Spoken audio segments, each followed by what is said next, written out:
Well, hello. It's DBJ. Welcome to RPG with DBJ. Today we are going to continue our world building series because I don't know, because we can.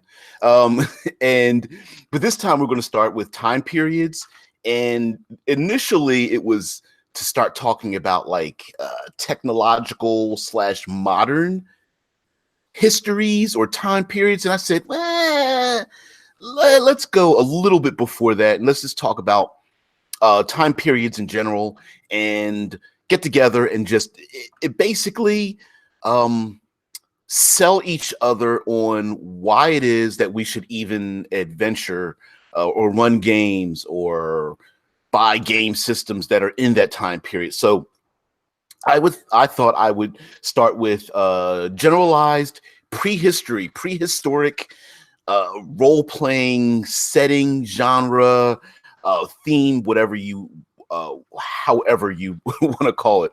Um, hey, thanks, Vince. Yeah, Vince says, "You in world building again? Do you ever get enough?" And the answer is, I'm a glutton for punishment, man. But this time, a little bit different than when we world build it. Sheesh. When we were world building with classes, instead, what we're going to go into is what can we do with these time periods and why we should use them, what kind of adventures we can have in them, because I'm sure that all of us have our favorites, right? Some of us might be like, well, I'm predisposed to Victorian and cyberpunk, right? Some of us are like, nah, I'd rather have like Traveler, Star Trek, and medieval, and the others just don't appeal to them. And if I wrote a little blurb, um kind of getting everybody prepared for what we're going to do. And not one of those time periods, there is a time period where at least four different themes take place around the same time historically, which I think is kind of bizarre. But yeah, Dead Minister, the storyteller says Dinotopia. Absolutely. I'm gonna go even further back to a game system. It was an IP that was combined the Chaosium game system, and that is ElfQuest. Yes, ElfQuest. For you guys who don't know, what an excellent graphic novel series. Pretty brutal and bloody, despite the art style. But that took place during a prehistoric period. I believe it was our past or whatever. Vincent says, I recently read a game called Worm, which plays in the Ice Age and is almost like historical in it is very low magic and kind of accurate historically. Gonna hunt some woolly mammoths. Okay, there is even a television show called Terra Nova. Little bit of going into the technological thing where humanity ruins the world in the future, and they discover or create time travel, and supposedly it's a one-way trip, and they send people back in time to live on Earth during some form of the prehistoric age, and you find out that they can actually go back and forward in time or something, and there's some drama and his hilarity ensues. Anyway, prehistoric time periods. Why should we bother using them in adventure? Well, the first thing is that the one thing that comes to mind, of course, is the inner world. Suddenly you have dinos. What is it? Hollow Earth Expedition. Yeah, it's if you really love dinosaurs. Oh, prehistoric and prehistoric gaming is like your thing. That's your bag. I mean, if you love dinosaurs and woolly mammoths and saber-toothed tigers and creatures that harken back to a feeling of our world, but these things are writ large.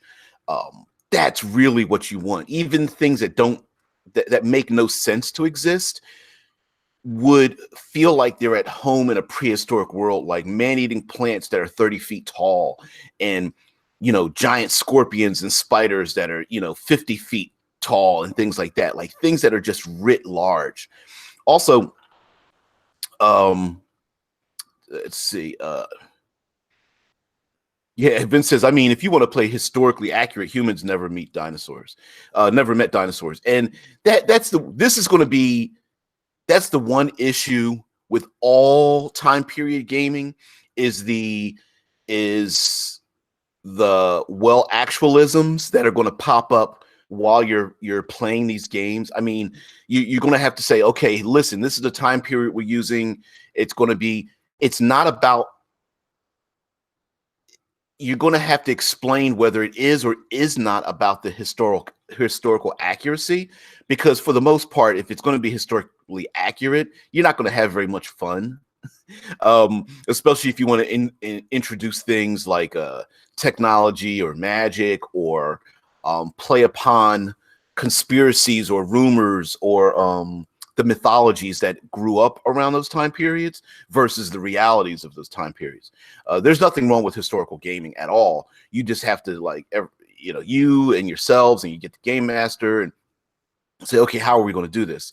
And then once you get past, are we going to add the fantasy into it or the reality of it? Then you can start adding in things. Like, for example, from what I understand, like Dead Man says, birds are fairly close to dinosaurs, and Vince says they're dinosaurs from a species perspective. Yeah, it's how closely through time periods are you going to put things? From what I understand, saber-toothed tigers and T-Rexes didn't exist at the same time. But do we really? It's like, is this science class or is this gaming? So if you guys play with well actualers, and they want to stop play every 20 minutes to go on a spiel about what really did or didn't happen while you're in the middle of rolling dice, you're going to have to put a stop to that. Like what we do right now, this is the perfect period of time, because we're just sitting down, talking, sharing digital pizza, and hashing things over. But the other thing I think that really pushes prehistoric things together are like the idea of like riding dinosaurs and survivalism and strange pools of acids and like geysers, and this idea that there's a primordial soup out there that's still cooking for humanity to involve itself with. Yeah, I mean, just there we go with the laser dinos. Yeah, yeah. Vince mentions the laser dinos, like the idea of putting like machine guns and lasers and cyber technology on the implanted into T-Rexes and Triceratops, which are, I don't know. I find it the Triceratops, I think, is such a cool dinosaur, man. Yeah, just. Well, but I mean, just to go crazy with those things, because so often there's so many players that do not like the idea of mixing dinosaurs into any other game setting for whatever reason it is. Just like people don't like dinosaurs in medieval times, they don't like firearms in medieval times. If you want to play a prehistoric setting, that's really where you want to go. Use prehistory, and also the idea is that society hasn't even begun yet. So when it comes to finding ancient relics and artifacts and such, many of them might be rare or even non-existent. And the survivalist aspect of role-playing really rears its head in a prehistoric setting, where you have to make your own weapons out of like wood or bone or sinew or sharp stone and those kind of things. And really, if you want to really emphasize survival, that's how you do it. Vince says in the Smash Up card game, the first thing I made was time traveling laser dinosaurs. Yeah. Raptors, at least fictional ones, are super awesome enemies. Yeah, playing up the idea that some of these dinosaurs are super intelligent. There was an old show called was it Center of the Earth? And it was, I don't know, late 70s, early 80s, I think late 70s or something. They had these lizard people known as the Slee Stacks, and this family was out going through caves, and they fell through a portal or a hole that went to the center of the earth where it was like nothing but dinosaurs, and it always, for some reason, always seems like in these prehistoric realms, it's always like a lot of humidity, and you always hear creatures like screeching and yelling in the background all the time. A journey to the center of the earth. Thank you, Dead Man. Yeah, Dead Man, the storyteller, corrects me, of course. Land of the Lost. Yeah. Oh, man. I think those are two different. Land of the Lost was a television show, and Journey to the Center of the Earth was a movie, if I'm not mistaken. Yeah. And even in modern tellings, right, there always seems to be, in comic books, there was the X-Men found a region in Antarctica that was like protected from the ravages of time. Game Master Toolbox says, Slee Stacks are from the Land of the Lost, right? It's just being able to add those little nuggets in there, like why are the PCs there if they're from a different time? Maybe they came through a portal, or there's some kind of magic, or their spaceship landed and now they're in this prehistoric realm, and so you could really modify things a little bit. Create new dinosaurs for yourself, or if you're a historic dinosaur nerd, you can kind of throw in a ton of the knowledge that especially the since we now know like the T-Rex has kind of been knocked off its pedestal as like an apex predator of sorts. We could add in some of the new dinosaurs or images of dinosaurs scientists have discovered today, and then put them into the game.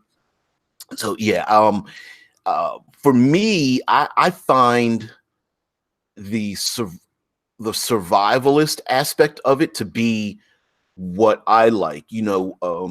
Having PCs coming from that era, being villagers or nomads or barbaric in the generalized sense, not necessarily the mindless sense, and living out their lives in this world where they have to learn how to make spears and bow and arrows and traps to entrap creatures, and knowing that we're like that they aren't at the top of the food chain. I like that idea that no matter where they go or what they do, even if they're riding on the back of dinosaurs, that there's these other bigger things out there, and such. Vince says, "Are we talking D&D here?" No. Well, my feeling is that we could even bring up game systems that we might find are appropriate to gaming in this prehistoric setting. Not necessarily. I mean, Dungeons and Dragons has those elements in it because it has dinosaurs. But expanding it past that point to include anything that you wish. I mean, hell, you could Google knights or paladins on the back of dinosaurs, and you'll see them like riding on the back of raptors with lances or something like that. So sure, you could do that. Even Pathfinder's inner sea setting has a dino flavored realm known as the Mwangi region. Man, I'm pulling something out of my ass, but yes. Yeah, Vince says as a basis, yeah, because arguing how all the classes would exist in a world like this is already kind of hard. No. We're what we're doing is we're like selling the idea of why we would even be here. For example, in a prehistoric setting, I was just bringing up the fact that you could really enhance the harshness of survival, and the idea of like surviving by your wits and your skill and skin of your teeth, where you could really bring in the idea that equipment and supplies are not rare, but temporary. Wooden spears break. You have to find proper stone for flint to start fires. Creating a bow and arrow would be very difficult to do. Making traps out of like spikes and bending trees and making them like spring traps or something, or weaving your own nets, I feel would be something, if you're the type of group that's into playing that type of thing. Yeah, I think that would be awesome. Having too much technology in a prehistoric world might detract from the survival nature of it, unless, of course, like you're the single point of technological reference in a much bigger world, similar to the Terra Nova television show, where you're sent back in time from the future to live in this prehistoric world, or your spaceship lands in this world and you can't get off of it, and you have limited, you have power, but it's limited. You have MREs, future wise, but they're limited. You have automatic weapons, but you only have so many, shots or something like that. Surviving when mosquitoes can be killed with a sword. Yeah, exactly. I mean, prehistory makes it feel like, every animal takes on a new image when it's like 5 to 10 times larger than it really should be. Not saying that you'd have, badgers or ants that should, like every animal should be that big, but there's something about it that just makes you feel like that kind of makes sense. Sharks that are bigger, sure. Bats that are bigger, why not? Yeah. That's all it says. Everything's fragile. Roll a 1 and it breaks. Possibly hurt yourself. Like, oops, got a splinter. Guess I'll die of infection now. Which, I mean, I know you're being sarcastic, but I also know that you're like, half serious with that, where you could put in fumble rules where things break down. Get a 1 on that spear. Sure, you stabbed them, but it also breaks, and then now do you have a backup for that? You don't. And playing up the idea that, in whatever game system you're using, even if it is, 5th edition, that those short and long rests are far more important than you think they are, because maybe, you say, hey, listen, if you're going to go hunting for supplies, that's not a short rest, right? That's hunting for supplies. Once you get those supplies and you whittle yourself down a spear, and someone else is really good at, getting sinew or cord or some kind. I don't know how to make a bow. I don't know how to make arrows even. But a person that's able to perform those things, maybe using slings, or let's see, there wouldn't be daggers. Well, you could make stone knives, I suppose, hatchets maybe. See, and even right now I'm thinking like, I don't know how to make these things. But it would be cool to do a little Wikipedia, little Google foo, find out some of those elements from different time periods, and then mixing them. For example, Neanderthal was a different species of human. So if you wanted to play up different air quotes races in this prehistoric world, they may be competing over space. Hell, brown and green orcs or half orcs always seem to fit into a world like this, pulling out of Dungeons and Dragons, right? I think in Absolute Tabletop Group, Lloyd Collins ran a game called Jade Horde, which was like I believe was like a prehistoric campaign that they were running. Yeah, sturges as mosquitoes. Yeah, exactly. Vin says, imagine some magic dinosaurs which were intelligent and can use magic. This would be super terrifying. They had something like that in the Tomb of Annihilation with the King of Feathers. Yeah. Tomb of Annihilation, perfect example of, this is Dungeons and Dragons, and here's an island that's off, distant from regular humanity, where it makes sense that these things exist. And then you have the survivalist nature of it, where there's rules for the extreme humidity. Like when you're adventuring in this Tomb of Annihilation, I think you automatically gain levels of exhaustion if you're wearing like heavy armor or something like that, or it gets worse or whatever. Along with, of course, the plot behind the Tomb of Annihilation. But yeah, Zala says there's a cannibal tribe in South America that uses bamboo as knives. And see, and that's the thing, you can pick and pull from, no, just to though every single prehistoric culture in our world, and then you could add it into this setting. So, one person may know how to use bamboo, someone else uses stone, another one uses the bone from creatures, creating hide armor from furred creatures, lizard skins, using uh, using hide shields, woven shields. What's coming to mind now are like African tribes that have the shields that look they look long lengthwise, and they're like stretched hide that's used together. I think there are even tribes that have used oiled cloth or brine soaked materials that harden over time. Turtle shell armor. Yep, there you go. Turtle shell armor. Getting that shield made out of that triceratops face plate or something. I mean, you could really go far with that. Dead Man Storyteller says Tomb of Annihilation is Greyhawk. Yeah.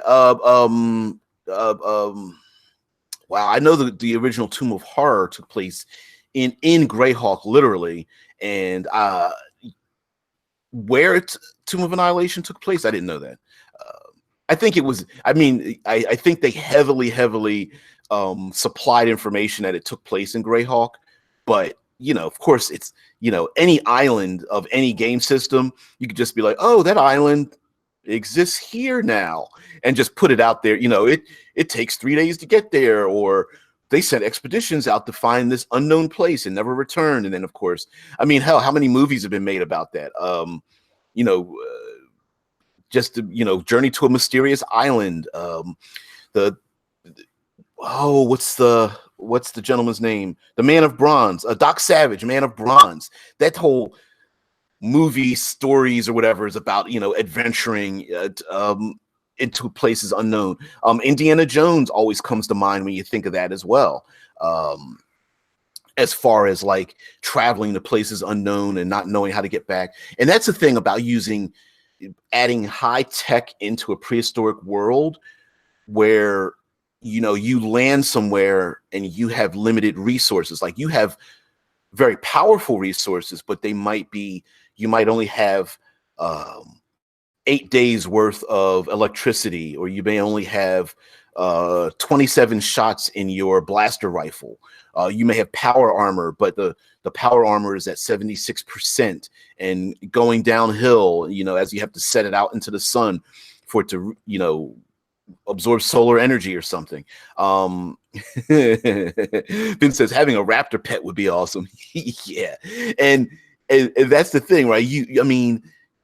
Changing the way we think of things, having raptor pets would make perfect sense in this setting, versus the argument of having players have pets in the first place. Like, this, it might be a thing. Like, hey guys, everybody pick a mount or a pet and you get to have it, just the first level if you're playing Dungeons and Dragons, of course. Or you could earn them in play. As you gain certain levels, maybe your pet gets bigger and stronger. Like you mentioned about magic dinosaurs, maybe you've done a twist in this world where the player characters are playing dinosaurs or what have you. Yeah. Dead Man Storyteller says, like Blue from the new Jurassic Park movies. Yeah, I mean, you could really play up the idea that it's not you yourself as the player character, but you're solving your own issues by using the dinosaurs around you to solve things. So I don't know, the stone has collapsed over a cave and you have to move all the stone. Human beings, we can't move it, but we have to organize the brontosaurus sigh to wrap ropes around them to pull the stones away. Or one of the dinosaurs fell into a shaft or something, and he's screaming and yelling, and we need to save him because he's part of our nomadic tribe. So the other dinosaurs and human beings have to work together to tie ropes around him to haul him up a giant hill or something. And then of course you have things like Game Master Toolbox says, I choose you, Pick-a-Rex. Yeah. I mean, you could really do things like adding things like quicksand and tar pits. Of course, I'm flowing into my third pillarisms here, but acid rains and high humidity, and just really going all in with the environment, making it really dangerous or really harsh, or maybe the PCs really have a need to move around this world because the weather is just so, it's like our weather systems times 10. So it's not just rain, but it's like rain and thunder and lightning, and there's a chance of getting struck by lightning, or flash flooding, all kinds of stuff, right? You could throw those in there too. Just combine this with our barbarian world, Vince says. Yeah, or this is kind of strange to say, but what's the television show? And I know all of you guys have heard of something like this. Thundar the Barbarian. Zala says, armor, my muscles will protect me from its teeth. Yeah. Game Master's Toolbox says, you can flip it and make the dinosaurs as masters as humans. I choose you, Dave. Use your spear attack. Oh, funny. Dinosaurs with the crowns, wearing robes, carrying scepters. I mean, you could have some fun with that too, right? I mean, if you're really into it, dinosaurs instead of furries, and I want to play a pterodactyl. I can fly. I'm like, all right, but you have no hands. Oh man. Zevrano8 says dragons are just another type of dinosaur. He didn't add in the question mark, but I'm thinking the same thing, right? How different, despite the fact that there's many people who hate dinosaurs and dragons mixing together. Why not do that in this prehistoric setting, right? You could just make you could either just add dragons in and just make them the apex predators. You could reskin certain dinosaurs so that you can use, like, I don't know, instead of blue dragons. I'm mixing my words around. Instead of blue dragons, maybe Triceratops are the blue dragons, and the red dragons are T-Rexes, and the white dragons are instead like brontosaurs or something. Like, you could do something like that. Where dinosaurs? Wow, yeah. Oof. Well, think about it. How many people want to play druids just so that they could transform into a T-Rex, right? Even in a world where everyone starts rolling their eyes and they're like, T-Rexes don't exist in this medieval world, but everybody wants to play a druid and do the I transform into a druid and become a T-Rex, or the I summon pixies, or are they sprites or something that can polymorph my allies into T-Rexes or what have you. Yeah. Game Master Toolbox says pterodactyl and T-Rex felt the love, and now we got dragons. Yeah. Dead Man the Storyteller brings up White Wolf already had that with the Macaulay. Yes, the for those who don't know, White Wolf's Werewolf the Apocalypse had expansions, and off of that expansion, they had things like were ravens, were rats, those kind of things, and then they had a whole society of were dinosaur people, based on cultures from around the world. And of course, in deep Africa, instead of werewolves, they had were dinosaurs, and called the I'm pronouncing it Macaulay, but yeah, or Mokole. And anyway, you could transform into different types of dinosaurs, and I believe their magic had to do with the sun and moon and like astrological effects or something. Yazala says a T-Rex with wings probably would be a drake, right? Drakes, wyverns, serpents. You could reskin them with dragons at the top. I mean, I would go for that. Zerano8 says the players see a T-Rex bring down a Triceratops, and just as it's eating, a white dragon dive bombs and breaks the bones of it. Introduce the new alpha predators.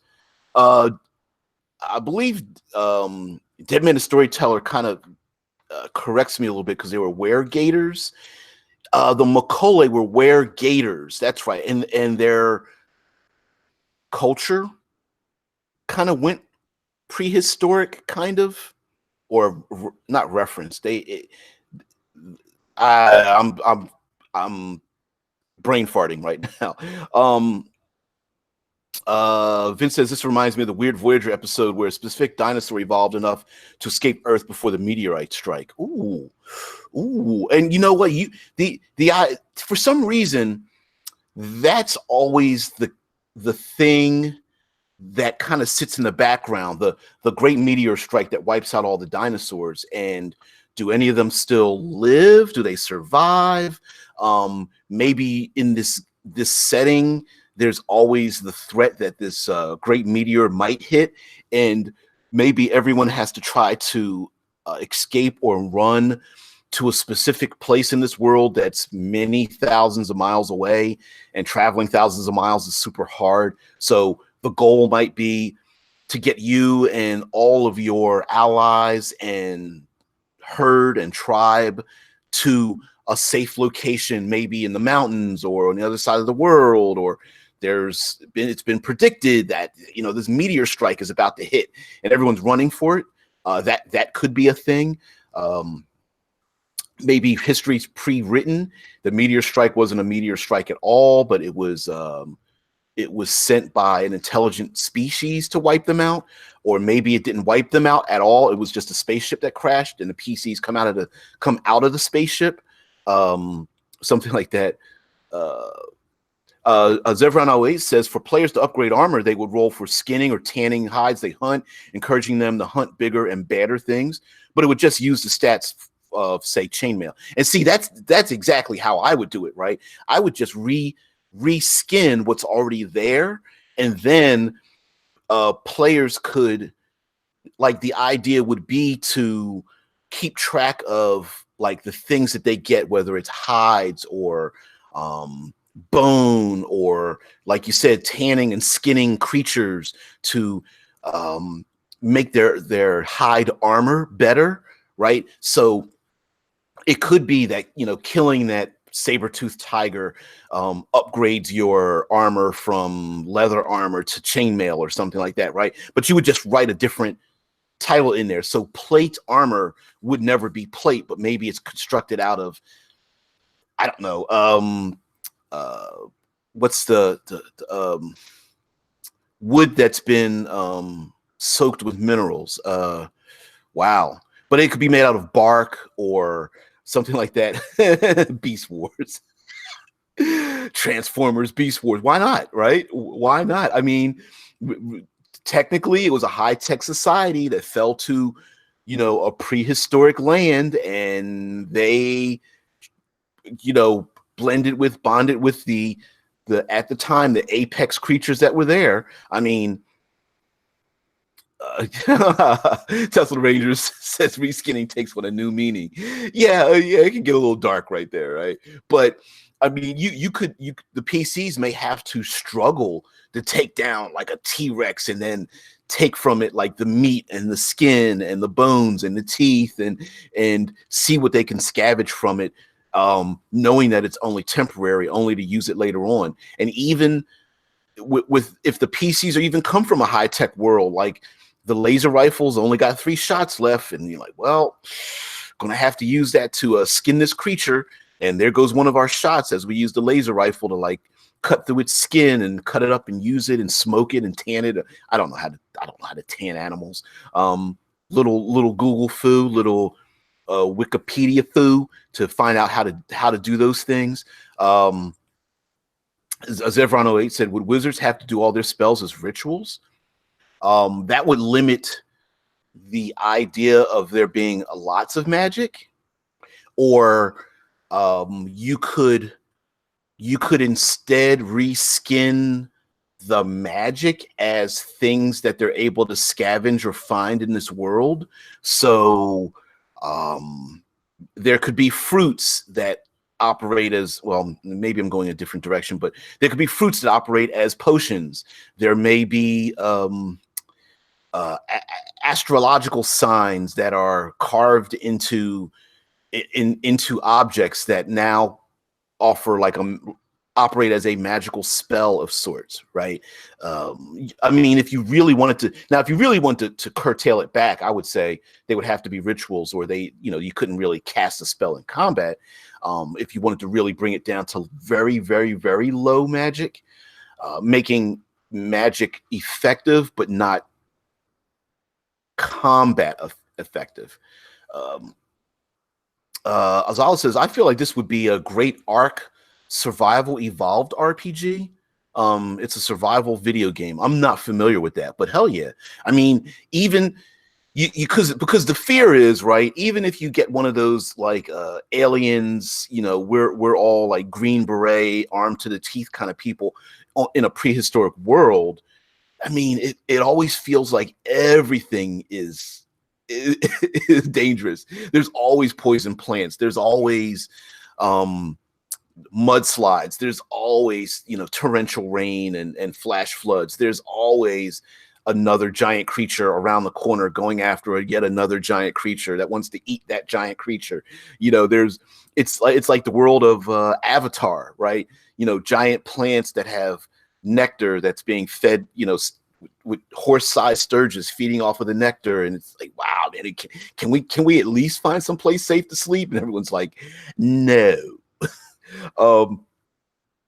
Zevron 08 says there would definitely be druids and rangers. Hell yeah. Druids, rangers come to mind. Definitely barbarians would absolutely fit in. I think that'd be like a third thing. There might be some of these intelligent dino beings. They could operate as like warlock patrons in this world. The rare breeds that are actually quite intelligent have like rose above their station or something. Mike Gould says this also has an opportunity for mining species like dwarves and gnomes to add flint to the list of weapon materials. The use of obsidian blades like the Aztec would be useful too. I definitely agree with that. Like, using like obsidian and flint and kind of salts, finding out some kinds of minerals that are very useful that you can just literally pull right out of the ground, and then using those to replace what we would consider more advanced materials. So instead of steel and iron, you could make a list of materials that you could find that operate the same way, and some might be better than others. So obsidian might be the equivalent of like a +2 weapon in this world, as an example. Or whatever system you use for weapon breakage, maybe stone is higher than obsidian, which is, I don't know. Obsidian is stone. But you know what I'm saying. I don't know. Marble is better than obsidian, which is better than wood, which might be better than bone or something like that. I know I'm putting it out of order, but you understand what I'm saying. Mike Gould says insects would be enormous too. I mean, hell, you could have different tribes are adapted to different creatures, right? So you could have tribes that like harness hives of insects, maybe like dragonflies or bees or wasps, and then another tribe's into some kind of gator like animals, lizards, and then others use raptors, maybe others use triceratops, and that's kind of how they're divided up in this world. Dead Man Storyteller says see Primeval for some ideas of high threat creatures from history. I'm assuming Primeval is a video series. Elaborate on that, please. I mean, for myself and everybody else that might be look into the chat if they see this video. Vince says currency would be either rare dinosaur parts like small teeth or some new gems or ores. Hell yeah. Instead of Vince right there with that comment's kind of solving the problem of a barter system. So maybe like teeth or obsidian chips or some kind of gemstones or some metallic ore is how currency is valued. And you could even, instead of making it like gold pieces, you could just say like one sack of ore or gems is worth these other things in this world. Game Master Toolbox says, hey, humans may not even have existed with dinosaurs, but elves and dwarves on the other hand. And see, you could, like, again, you can play with that, right? Humans haven't existed yet because maybe, hell, maybe Neanderthals are reskinned half-orcs or orcs or something, bugbears, even if you wanted to include them in there. But maybe elves, like I mentioned ElfQuest earlier, right? ElfQuest was these high elves that went through time and space, basically astral traveling, and landed. They got stuck on air quotes Earth, prehistoric Earth, and they were killed by prehistoric. They were assaulted by prehistoric man, and they ran for it. And then over 10 generations, they became these, woodland elves, the shorter woodland elves that bonded, use their psychic powers to bond with wolves and stuff like that. I mean, yeah, that's very much could be that way. Players might be the first to create bronze in this world if they know how to forge it from copper and tin mines. Ooh, see, because tomorrow we're going to do Bronze Age. Why the hell should we use Bronze Age? Bronze Age, Roman era-esque, pre-medieval. So we're going to do that tomorrow. Oh, you could. Vince says, oh, you could have weird ancient materials like auriculum. I'll probably butchering the name, which may have been super awesome, but nobody knows how to make it anymore. Wasn't that in Exalted?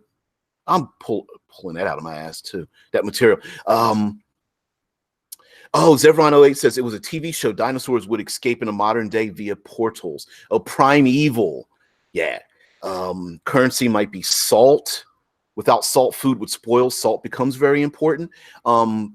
Salt was a currency. Mike Gould says that salt was a currency for a very long time. Salt and spices and such. So, hell yes, preserving food might be the only way tribes could travel very far, especially if they're going into lands that they're not familiar with.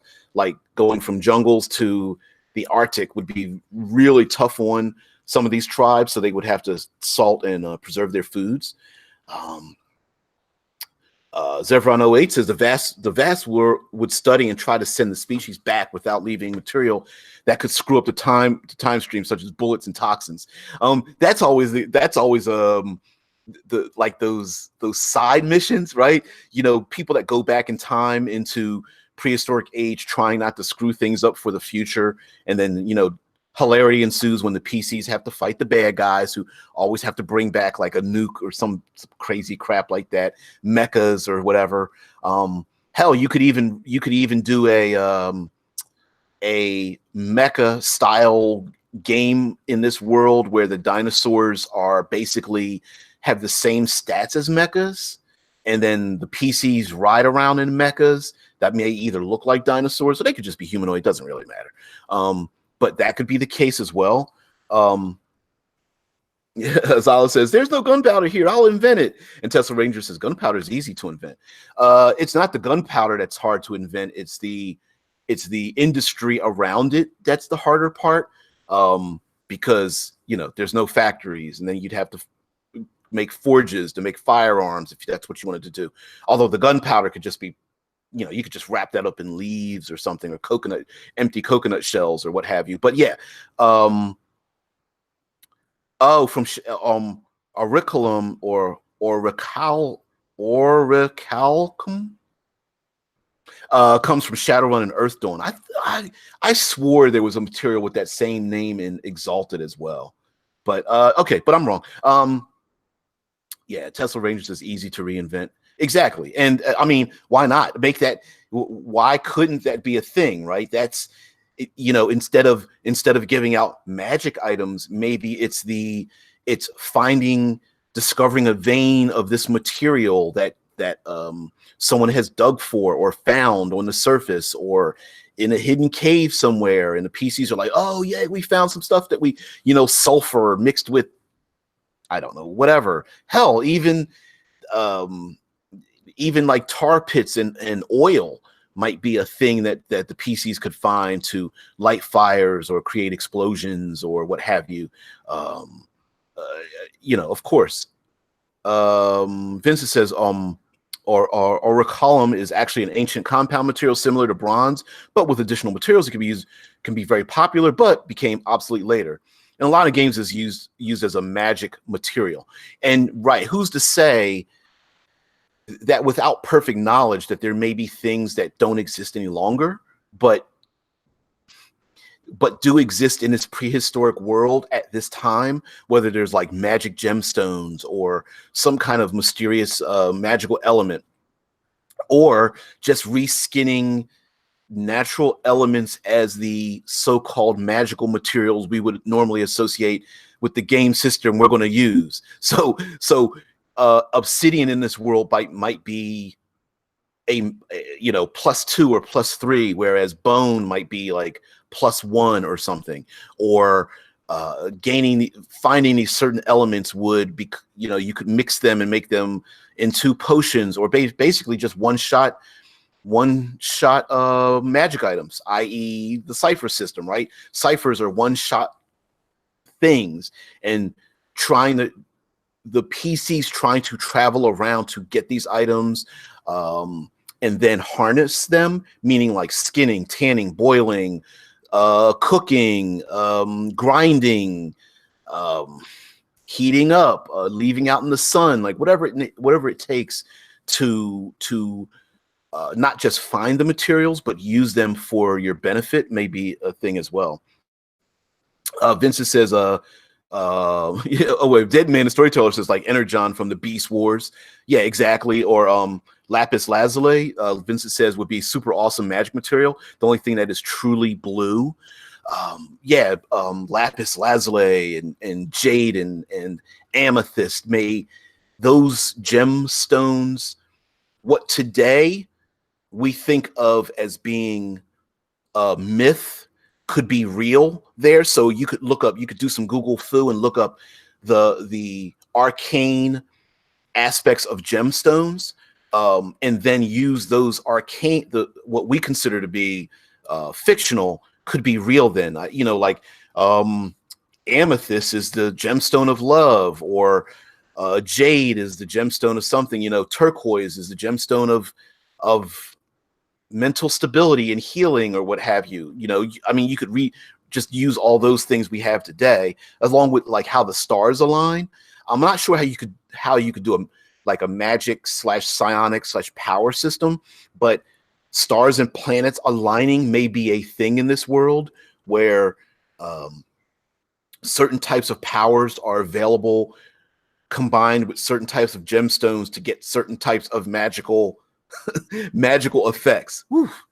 I know I really ran around the corner on that one, but I'm saying like maybe there's a die system where you could like have like Jupiter ascended, Mars descended, Saturn in retrograde with certain things, and the sun and the moon, roll some dice, and then that allows certain powers to come out.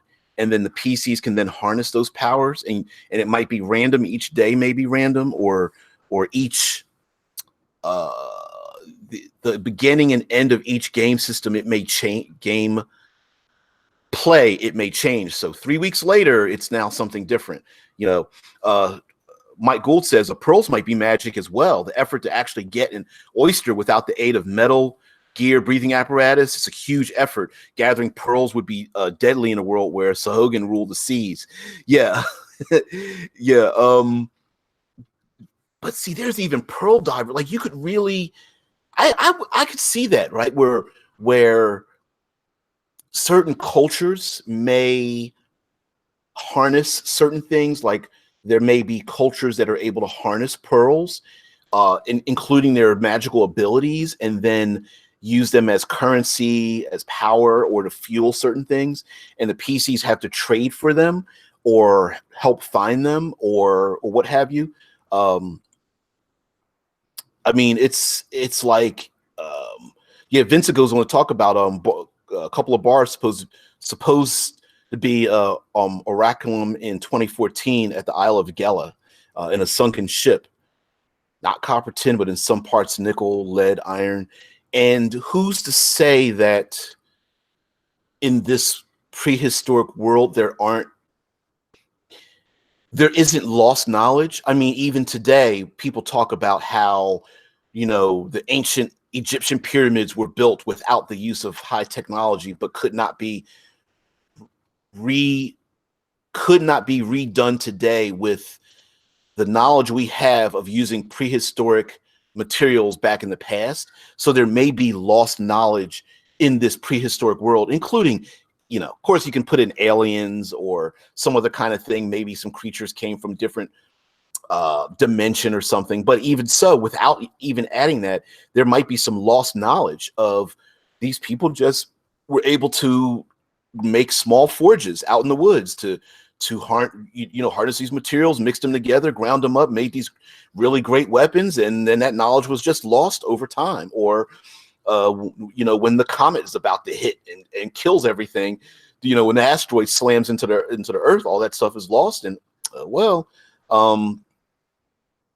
Vince says there's some sea creatures which evolved to be able to hold their breath for very long and dive very deep. And who is to say that the PCs don't have what we today would consider superhuman abilities, but back then it's just a survival mechanism, like holding your breath very long, or being resistant to the elements, or having an incredibly potent healing factor, being immune to certain poisons and diseases, having extreme endurance, being able to jump and run, jump very far and climb sheer surfaces like monkeys, or run for extended periods of time. Like you could really do that. Let's see. Yeah, Foolish Kiwi says maybe there's magic in the desert that you can only find by following a certain star pattern, due to no real foreshore maps at the time. By the time maps were a thing, it was buried. And that's the thing. Prehistory I'm saying this in general, like prehistoric means there's nothing written down, there's no technology, there's no industry you can rely on from the past. So that may be a thing. You have to follow the stars out from the jungles into the desert, and hopefully you're right that the stars lead you to a certain place. Mike Gould says true, but in a world where lizard folk, primitive merfolk, and Sahuagin live in the water, diving is dangerous. Hell yeah. Vince says culture is not creatures, DBJ. Did I say something? I probably misspoke about something, of course. Stonehenge, says, yeah, or Stonehenge is insane. What kind of effort went into building it? Imagine some of these structures suddenly standing somewhere, or some guys wanting to build them, which already took them 2 generations. They are still not done. And that's the thing, right? Like, it maybe in this world there is a faith. Maybe this is where you could do your clerics, right? People building something knowing that they're probably going to die, never seeing it finished, but these other people are going to continue to build effigies to lost gods, or to beings from another world, or to align with the stars. The idea of crop circles and pyramids and sphinxes and Aztec ruins, and why were they created, and you can make up those kind of things as well. Yeah. Vince says, tell that to Watsy. Vince says maybe evolution is faster in this world, and adapting is actually super fast. It only takes a couple of generations. Yeah, maybe the PCs are able to tap into that in a weird kind of way, like instead of races, there are like environmental adaptations. So you could have prehistoric man, but really they're just reskinned of other races in your game. right? There aren't elves, but there are people who have adapted to be like elves. Or there aren't dwarves, but there are people who are adapted to, maybe they're just short and sturdy. They don't even have to be short. Height doesn't really matter in, say, Dungeons and Dragons, but maybe they just have adapted to eating what we would consider poisonous plants, and they have a lot of endurance, and they know how to dig into the ground and that kind of thing, right? Whereas maybe another tribe has adapted to be like elves, where they don't really sleep, and it's difficult to charm them, and they're really good with using obsidian blades and creating bows and bow and arrows or something. Yeah, the word you're looking for is phenotypes, DBJ, or genetic clusters. Yeah, and if you really want to combine this with science, right, you could do instead of reskinning the races, they are like, you could make them genomes. I mean, or there could be a high-tech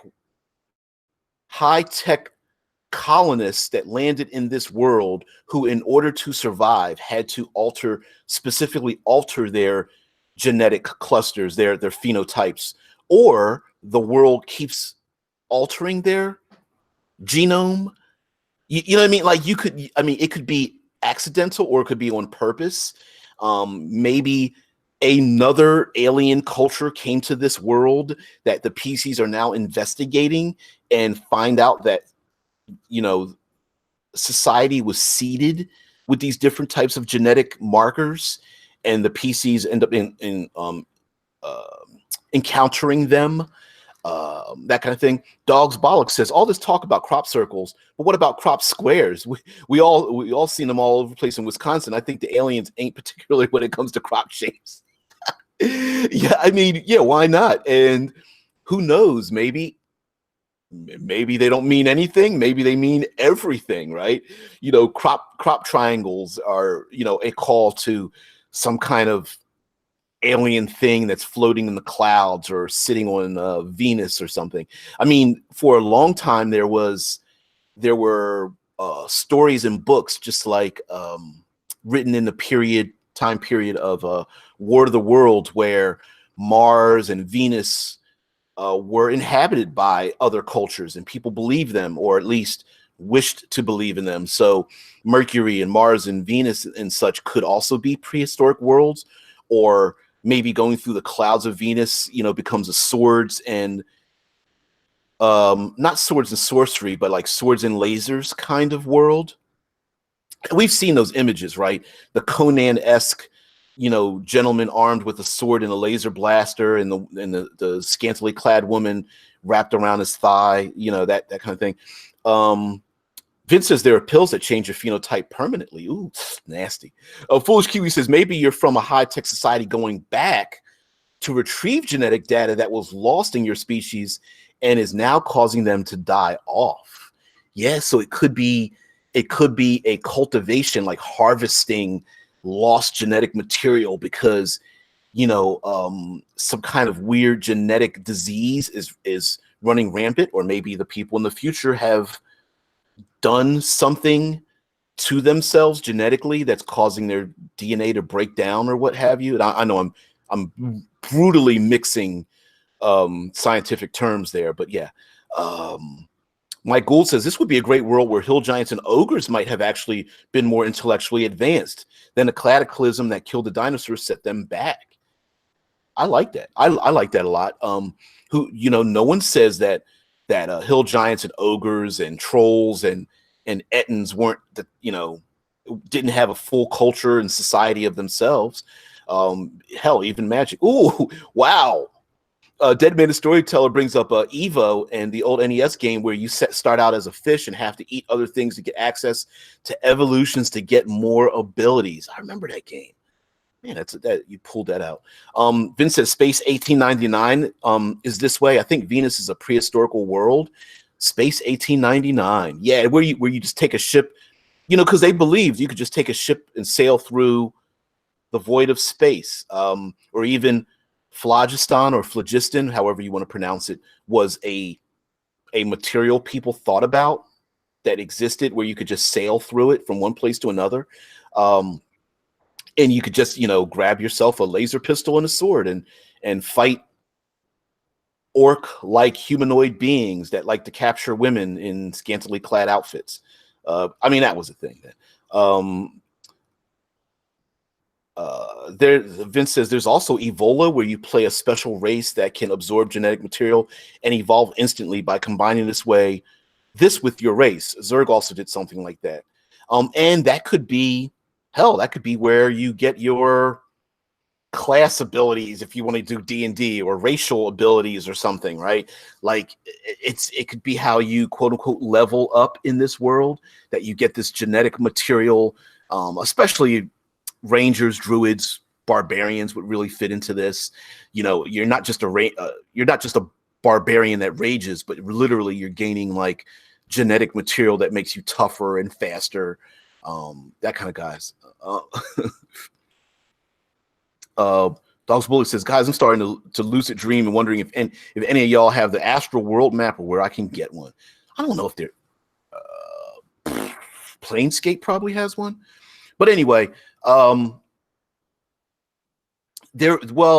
I don't know if there's a map. I know Planescape, the old material in Planescape had maps. Second edition Dungeons and Dragons, at the back of the player's handbook, no, Dungeon Master's Guide, had a generalized map of the planes. I don't know if you could call it an astral map. Deadman says Zerg are based on the Tyranid of Warhammer 40,000. So anyway, I just wanted to sell the idea of doing like prehistoric world gaming, adventuring in this world. Really didn't talk about like missions and whatnot, but yeah, we went around it, and of course I butchered everything scientific. But again, you know, just decide how fantastical you want to make these kind of things. Tomorrow we're going to do Bronze Era, and you talk about like I'm definitely going to reference one of my favorite TV shows. If you haven't seen it, is Spartacus. Oh my goodness, 4 seasons of that show. Great show if you want to talk about like Roman era bronze gladiators and stuff. But anyway, that being said, I think another show was called Rome that had 2 seasons, and there's plenty of shows that deal with the same era, Bronze Age era, 300 if you want to go for that as well. So anyway, guys, I'll see you guys tomorrow. I know I'm going down the world building rabbit hole. One of these days we'll get back to the old system with every day with something different, but I don't know. I just kind of like doing it this way. So guys, everyone have a very great day, and I will see you later.